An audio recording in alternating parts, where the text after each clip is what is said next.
The string lights cast a warm golden glow over our front yard as my daughter Emma carefully arranged the last of the gingerbread cookies on the dessert table.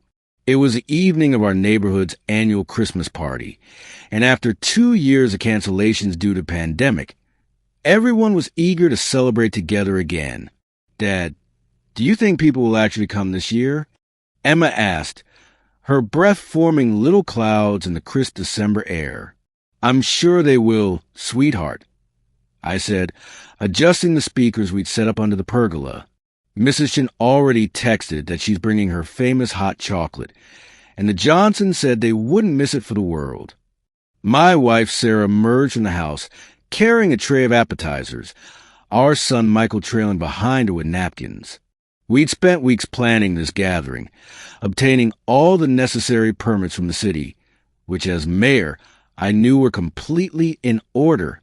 The party was scheduled from 6 to 10 p.m., well within our local noise ordinance limits, and we'd even hired a police officer for traffic control since we expected about 50 neighbors to attend.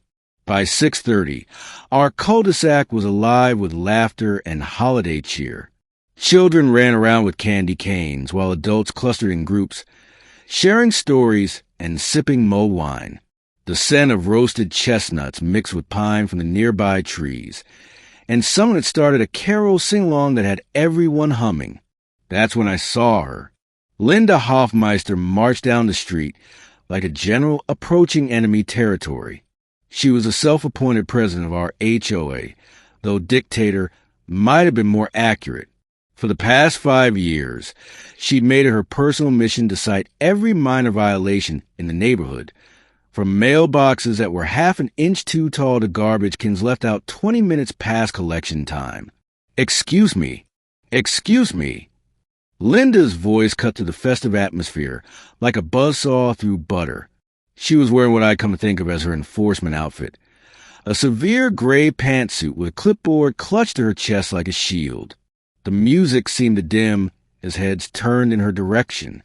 This is completely unacceptable, Linda announced, her voice dripping with indignation. This party is in direct violation of HOA Regulations subsection 14.3, paragraph B, which clearly states that neighborhood gatherings require approval from the HOA board at least 30 days in advance. Sarah stepped forward, her smile diplomatic but firm. Linda, we did submit the paperwork. 6 weeks ago, actually. We never heard back from you. That's because it was improperly filed, Linda snapped, flipping through papers on her clipboard. You used the old form from 2021. We updated the forms in January. This party needs to be shut down immediately. Emma tugged on my sleeve, her eyes wide with concern. I squeezed her hand reassuringly. Linda, I said, keeping my tone even, we have all the proper city permits. Everything is legal and by the book. The city has nothing to do with this. She shot back, her face reddening. This is an HOA matter. And as HOA president, I'm ordering you to end this party within 15 minutes or face a $500 fine per hour. A murmur rippled through the crowd. Mrs. Chin looked devastated, her hot chocolate station abandoned. The Johnson kids had stopped mid-snowball fight, sensing the tension. Linda, please, Sarah said. It's Christmas. Everyone's been looking forward to this. Can't we just... Rules are rules, Linda interrupted. If I make exceptions for you, I'd have to make them for everyone. Where would it end? Chaos, that's where. She turned to address the crowd, raising her voice. As of this moment, this gathering is officially disbanded. Anyone who remains after 15 minutes will also be subject to fines. That's when Officer Martinez, the policeman we'd hired for traffic control, walked over. Is there a problem here? Linda's eyes lit up with vindication. Yes, officer. This party is illegal. I need you to clear everyone out immediately. Officer Martinez looked confused. Illegal? I don't think so, ma'am. They have all the proper permits.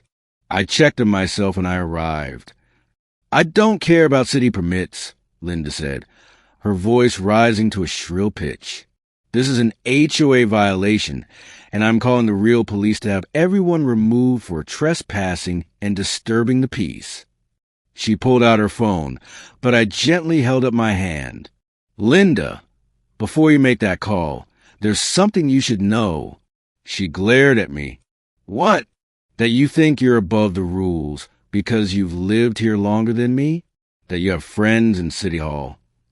Actually, I said calmly, I am the City Hall. Or part of it, anyway. I'm Mayor Richardson. We met at the City Council meeting last month when you complained about the new stop sign on Maple Street. The color drained from Linda's face faster than snow melting in July. You're what? The mayor, I repeated, which is why I'm very familiar with both city ordinances and the actual legal standing of HOA regulations. Did you know that HOA rules cannot supersede city permits? And that threatening to fine residents for legally permitted activities could actually open the HOA up to liability? Linda's mouth opened and closed like a fish out of water. Her clipboard drooped in her hands. Officer Martinez coughed, clearly trying not to smile. The mayor's right, ma'am. This party has every legal right to continue until 10 p.m. as permitted. But the HOA rules, Linda stammered. Our guidelines are community standards, I said, not unkindly. They're not laws, Linda, and they definitely don't override official city permits. I'd be happy to sit down with you and the HOA board after the holidays to review which regulations are actually enforceable. I think you'll find that most of your recent citations wouldn't hold up to legal scrutiny. Sarah, ever the peacemaker, stepped forward with a cup of hot chocolate. Linda, why don't you stay? We have plenty of food, and Mrs. Chen's hot chocolate is absolutely amazing. For a long moment, Linda stood frozen. Her earlier confidence completely evaporated. Then, slowly, she took the offered cup, her hands trembling slightly. I suppose I may have been overzealous, she muttered, barely audible. We all want what's best for the neighborhood, I said, but sometimes that means bending a little, especially during the holidays. What do you say we start fresh after New Year's? Linda nodded, still looking shell-shocked, as she retreated to a quiet corner with her hot chocolate. The party gradually resumed its festive energy.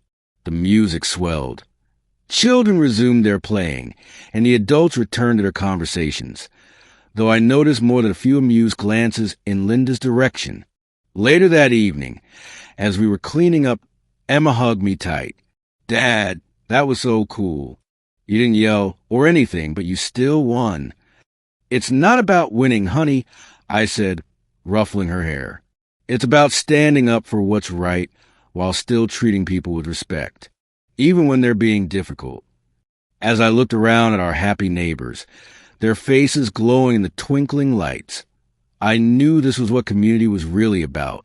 Not rigid rules and citations, but coming together, especially during the season of goodwill. And judging by the way Linda quietly slipped away an hour later with a plate of cookies and a small smile, maybe she was starting to understand that too.